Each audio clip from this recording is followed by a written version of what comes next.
isih kelingan kowe sing tak anti-anti bebrayan tekane pati jebule blenjani janji kabeh iki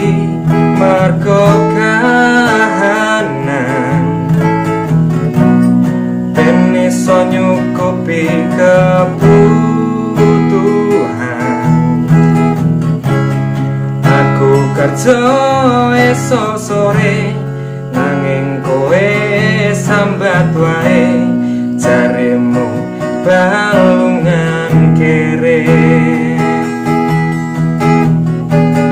opo pancen wis nasibku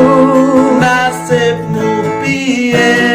kudu pisahan karo sliramu mesake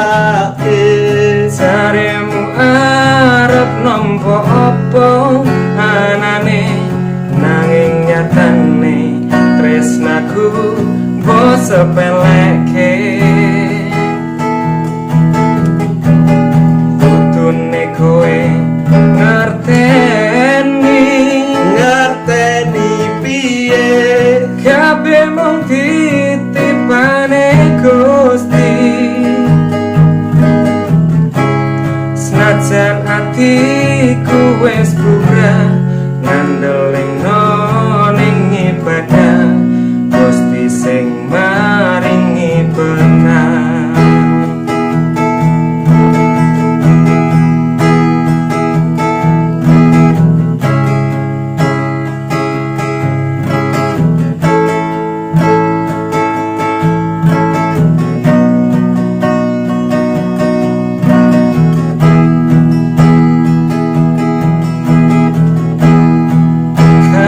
iki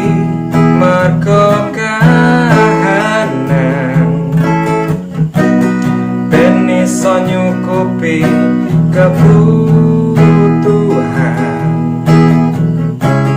aku kerja esok sore nanging kowe sambat wae jarimu balungan kere pancen wis nasibku nasibmu piye kudu pisahan karo sliramu mesake jarimu arep nampa apa anane nanging nyatane tresnaku mbok sepele